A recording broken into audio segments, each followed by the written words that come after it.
ব্যাপারটা কি? সূর্যদা, আমার না ব্যাপারটা ঠিক বোধগম্য হচ্ছে না।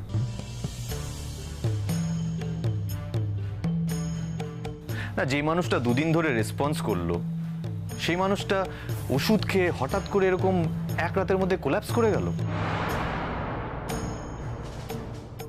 I mean, how is it possible? Yash, প্রশ্ন কিন্তু আমার করার কথা, কারো প্রশ্নের উত্তর দেওয়ার কথা তো আমার নয়। উত্তর দেওয়ার কথা শবনমের, কারণ শবনমের হাতে পুরো চার্জটা ছিল, তাই পুরো দায়িত্বটা শবনমকেই নিতে হবে। আমি আপনাকে প্রমাণ করে দেব যে আমার ওষুধের জন্য কিছু হয়নি। শুধু আমাকে একটু সময় দিন, আমাকে আমার পেশেন্টের কাছে যেতে দিন, তারপর আপনাকে যা করার করবেন। আমি পালিয়ে যাব না কোথাও, আমি পালিয়ে যাবার মেয়ে নই। আমার যদি পালিয়ে যাবার থাকতো আমি তাহলে এখানে আসতাম না। তারপর আপনাদের যা করার আপনারা করবেন। আপনাদের যদি মনে হয় আমাকে মেরে ফেলবেন, আমার জীবনহানি করবেন, আমি তা মাথা পেতে নেব, আমার তাতে কোনো অসুবিধা নেই। শুধু আমাকে একবার আমার পেশেন্টের কাছে যেতে দিন, দয়া করে যেতে দিন।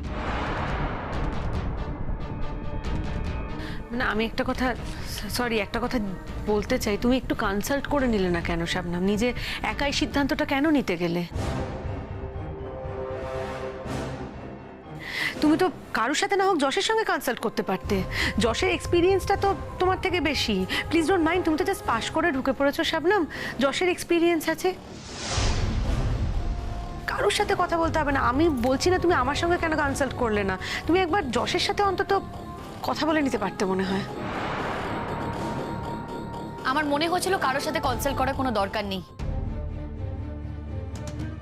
আমি কনফিডেন্ট ছিলাম আমার যতটা ডোজ দেওয়ার দরকার আমি ঠিক ততটাই আমার পেশেন্টকে ডোজ দিয়েছি। আর আমি কিন্তু জানি যে আমার পেশেন্টের কতটা ডোজ দেওয়া প্রয়োজন নয়। আমি আমার পেশেন্টকে মাইল্ড ডোজই দিয়েছি, আর তাতে কিন্তু আমার পেশেন্ট পজিটিভ রেসপন্স করেছিল। তার মানে তুমি নিশ্চয়ই ডোজটা বাড়িয়ে দিয়েছিলে হঠাৎ করে? আমি হঠাৎ করে ডোজ বাড়াইনি। আপনারা কেন বিশ্বাস করছেন না?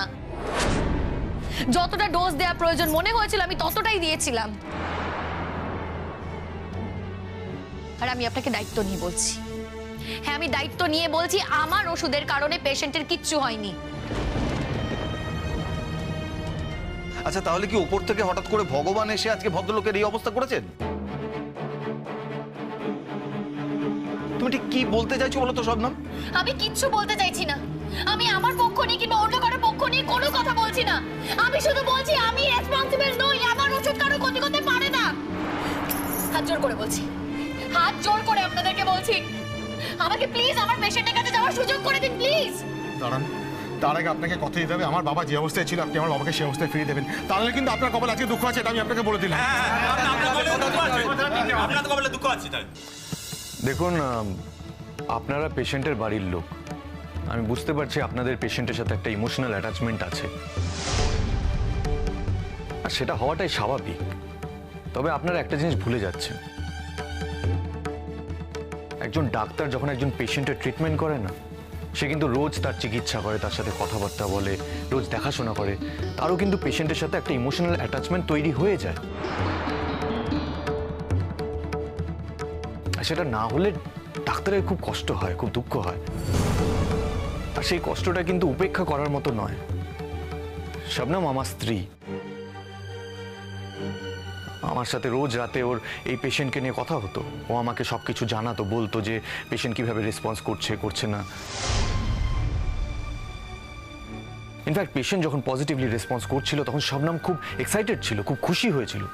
ও আমাকে বলতো যে হ্যাঁ, পেশেন্ট পজিটিভলি রেসপন্স করছে। আপনারা হয়তো জানেন না, এই কেসটা শবনমকে যখন দেওয়া হয়েছিল তখন শবনমকে বলা হয়েছিল এটা ওর জন্য একটা অগ্নি পরীক্ষা। এই পেশেন্টের ট্রিটমেন্ট ও কিভাবে করবে তার উপর নির্ভর করছিল ও কত বড় ডাক্তার। তাই ও ওর মন প্রাণ দিয়ে পেশেন্টের ট্রিটমেন্ট করেছে।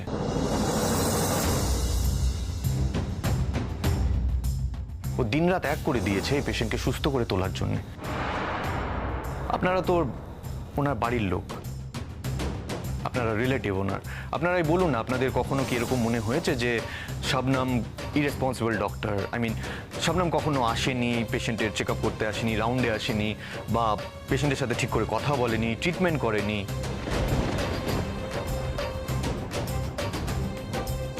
বা পেশেন্ট কখনো আপনাদের এরকম কথা বলেছে যে ও একজন নতুন ডাক্তার হয়ে ওনার ট্রিটমেন্ট ঠিক করে করেনি, বা ওনার ব্যবহারে ওনার পছন্দ হয়নি, ঠিক করে দুটো কথা বলেনি ওনার সাথে?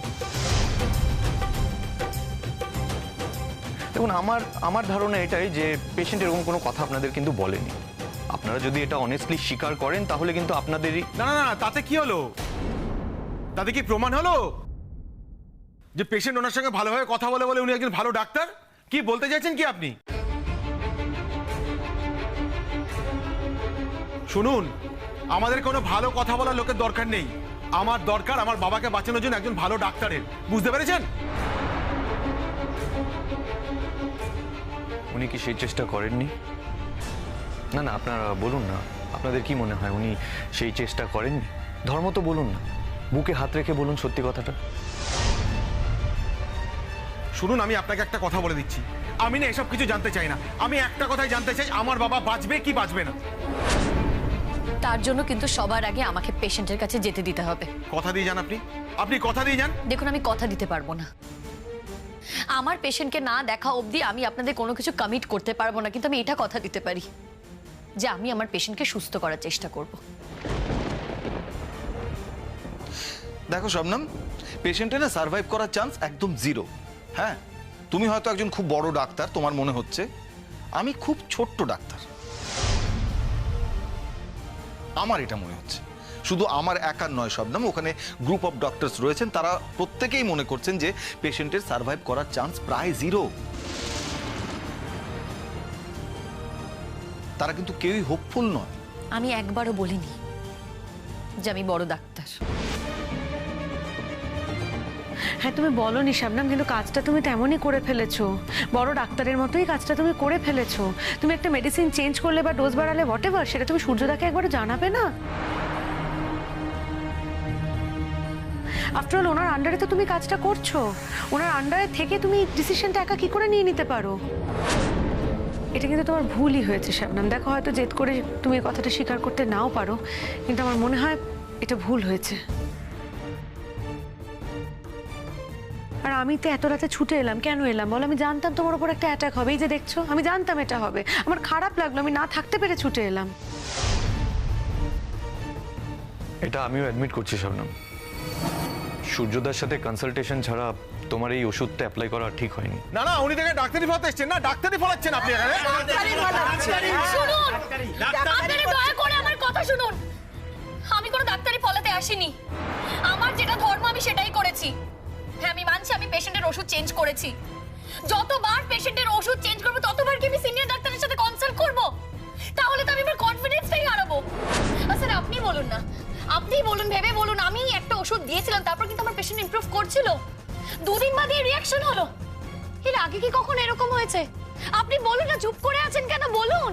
দেখো শবনম, তোমাকে বিশ্বাস করাটা না খুব ডিফিকাল্ট। হ্যাঁ, হতে পারে তুমি এই ওষুধটা পাল্টে ফেলার পরে উনি হয়তো ভালো রেসপন্স করছিলেন, তুমি তাতে একেবারে খুশিতে ডগমগ হয়ে আরো ডোজটা বাড়িয়ে দিলে। তুমি কতটা ডোজ বাড়িয়েছো সেটা তো আমাদের পক্ষে জানা সম্ভব না, তাই না?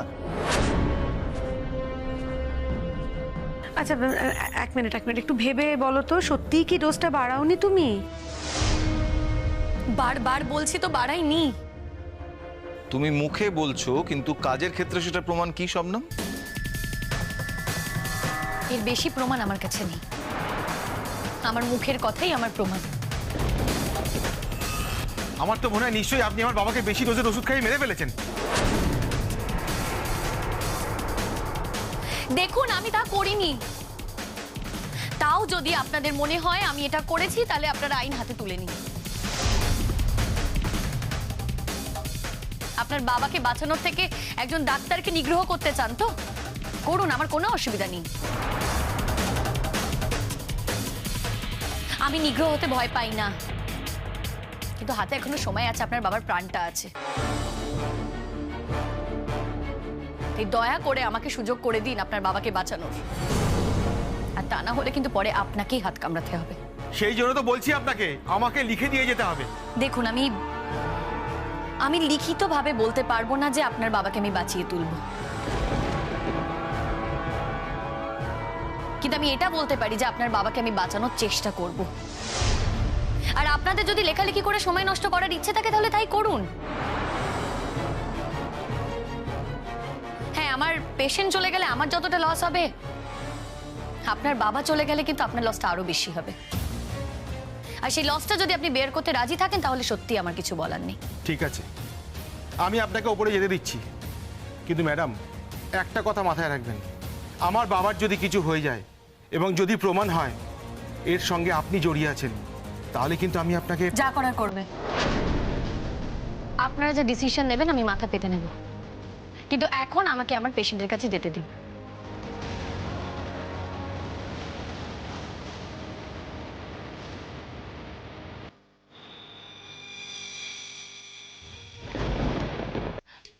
সিস্টার, ফাইলটা এই নিন ম্যাডাম।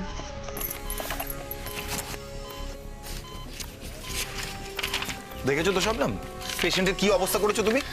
আমাকে একটু সময় দিন প্লিজ। সময় নিয়ে কি করবে শবনম? একটা মরা মানুষকে তুমি বাঁচিয়ে তুলবে? দেখুন, মরা মানুষকে তো আমি বাঁচিয়ে তুলতে পারবো না, কিন্তু যতক্ষণ প্রাণ আছে চেষ্টাটুকু তো করতে পারি। দেখো শবনম, আমরা তো সবাই বলছি যে এই অবস্থা থেকে পেশেন্ট কিছুতে রিভাইভ করতে পারে না। তুমি কি করে বুঝবে শবনম? সবে পাশ করে চলে এসো ডাক্তারি করতে। এই জন্যই না সদ্য পাশ করা ডাক্তারকে আমি নিতে চাইনি, রিক্রুট করতে চাইনি এখানে। ইন্টারভিউ বোর্ডে আরো দুজন ছিল, তারা তোমাকে দেখে একবারে গলে গেলেন না।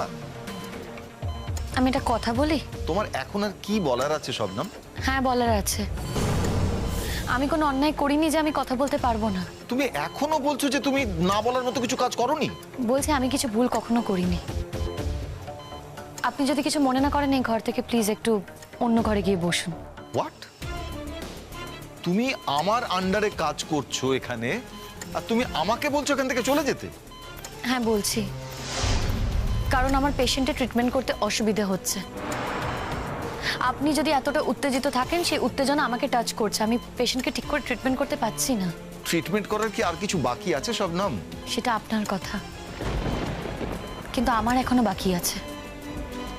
আমাকে একটু চেষ্টা করতে দিন প্লিজ। আমি জুনিয়র হতে পারি, কিন্তু আমিও কিন্তু একজন ইন্ডিপেন্ডেন্ট ডক্টর। তুমি যে কি ডক্টর সেটা আমার বোঝা হয়ে গেছে শবনম। শুধু বই মুখস্থ করলে না ভালো ডাক্তার হওয়া যায় না। যাক, আর কি তোমাকে বলবো বলো? তুমি পেশেন্টকে ভালো করে দেখবে, আধ ঘন্টা অন্তর অন্তর আমাকে সমস্ত কিছু রিপোর্ট দেবে, সমস্ত কিছু ফলো আপ করবে ভালো করে, ঠিক আছে? আপনি কিছু ভাববেন না, খবর দেব।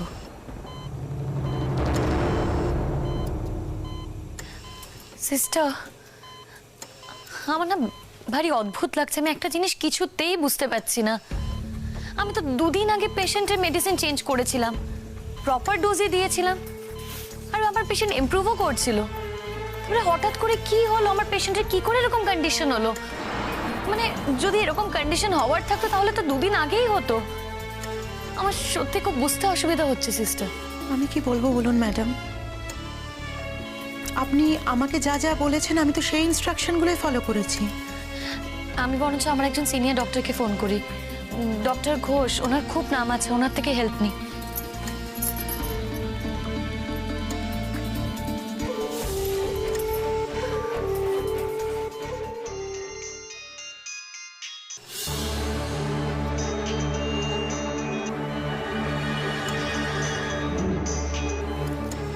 ফোনটা ধরছেন, অনেকটা রাত হয়েছে তো, কিন্তু উনি জানেন যে ওনার যে কোনো স্টুডেন্ট যে কোনো পেশেন্টকে নিয়ে কোনো সমস্যায় পড়লে ওনাকে ফোন করতে পারেন। উনি খুব হেল্পফুল, ওনার সারা রাত ফোন খোলা থাকে, নিশ্চয়ই কল ব্যাক করবে।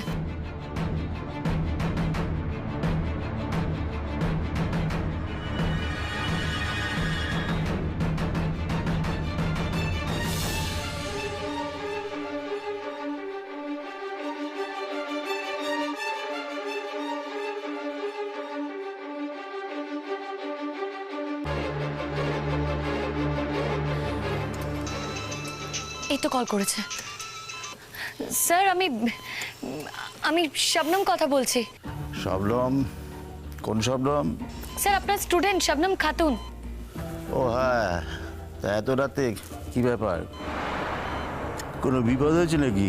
স্যার খুব বড় বিপদে পড়েই ফোন করেছি। কি বিপদ হয়েছে তোমার? তুমি এখন কোথায় আছো? স্যার আপনাকে ফোন করে জানানো হয়নি, আমি কদিন আগে পিএ গ্রুপের একটা হাসপাতালে জয়েন করেছি অ্যাজ এ জুনিয়র ডক্টর। সেখানে একজন পেশেন্টকে নিয়ে খুব সমস্যায় পড়েছি স্যার। ও,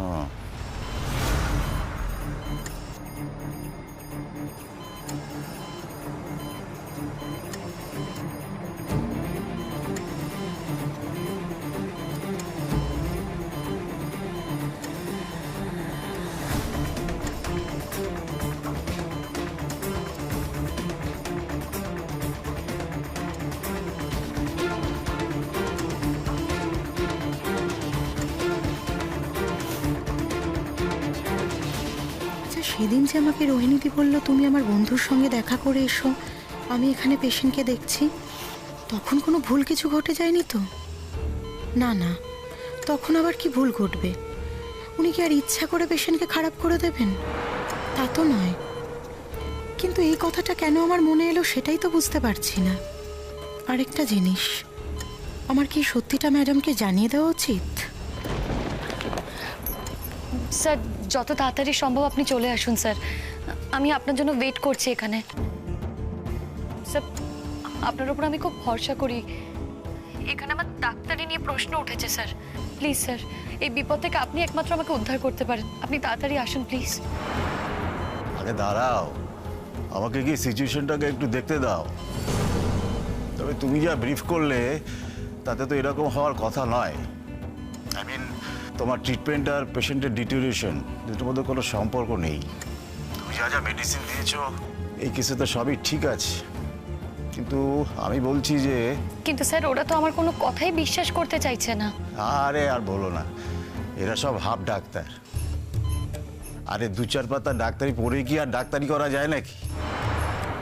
যাই হোক, আমি যত তাড়াতাড়ি সম্ভব তোমার ওখানে আসছি, তুমি একটু ওয়েট করো। Sir really very sorry sir, এত রাতে আপনাকে আমি বাড়ি থেকে এই হাসপাতালে টেনে আনছি, আমার নিজের সত্যি খুব খারাপ লাগছে স্যার। না না, তোমার খারাপ লাগার কিছু নেই। আমি তো তোমায় একদিন বলেছি, আর তোমায় কেন, আমি সবাইকেই তো বলি, বিপদে আপদে যখন দরকার হবে আমাকে ফোন করবে। ইয়েস স্যার, আপনি বলেছিলেন স্যার। ঠিক স্যার। তুমি তো জানো শবনম, আমি যখন যে কথাটা বলি সেটা অন্তর থেকেই বলি। জানি স্যার।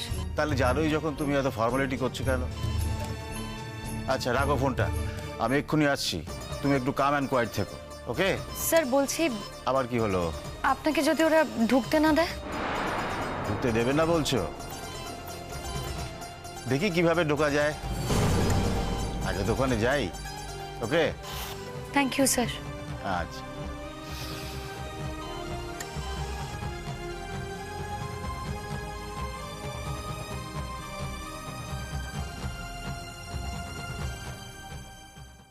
ম্যাডাম, কিছু বলবে?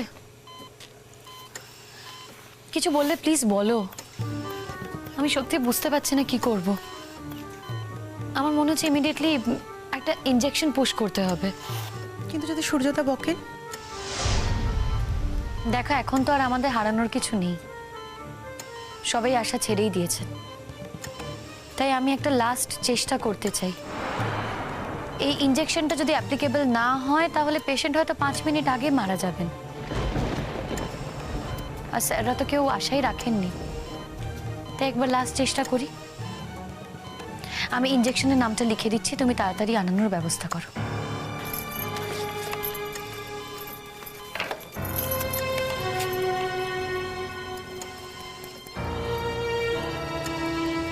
ফাস্ট। হ্যাঁ, দাঁড়িয়ে আছো কেন? যাও তাড়াতাড়ি। আপনাকে আমি কিছু বলতে চাই। যা বলার আছে প্লিজ তাড়াতাড়ি বলো। আমি সেদিন ডিউটি আওয়ার্সে 10 মিনিটের জন্য অফ নিয়ে একটু অন্য জায়গায় গেছিলাম। হ্যাঁ সে তো হতেই পারে, আর ওয়াশরুমেও যেতে পারো, ওয়াশরুমে গেলে তো 10-15 মিনিট লাগবেই, সেটা তো স্বাভাবিক। না, তাই আপনাকে বলে রাখলাম। আচ্ছা তুমি যখন বেরিয়েছিলে তখন কোন সিস্টার ছিল চার্জে? না, তখন অন্য কোনো সিস্টার ছিল না। ডক্টর রোহিণী চৌধুরী তাই বলেছিলেন যে আমি এখানে 10 মিনিটের জন্য বসছি, তুমি চট করে তোমার কাজ সেরে এসো। রোহিণী চৌধুরী? হ্যাঁ, আসলে রোহিণী চৌধুরী আমাকে একটা কাজে পাঠিয়েছিলেন। উনি বলেছিলেন ওনার এক বন্ধু হসপিটাল করছেন, সেখানে যদি আমি জয়েন করতে চাই তো করতে পারি। উনি আরও বলেছিলেন যে পাশেই কফি শপে ওনার বন্ধু বসে আছেন, তুমি চাইলে ওখানে যেতে পারো। এবং উনি 10 মিনিটের জন্য পেশেন্টকে দেখবেন। কিন্তু ম্যাডাম, আমি তো জাস্ট আধ ঘন্টার জন্যই ওখানে গেছিলাম, আর তো আমি কিছু করিনি। আচ্ছা ঠিক আছে, তুমি তাড়াতাড়ি ইনজেকশনটা আনানোর ব্যবস্থা করো। Okay madam.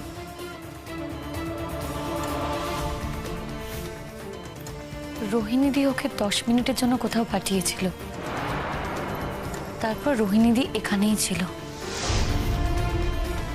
তাহলে কি এর পেছনে রোহিণীদির কোনো হাত আছে?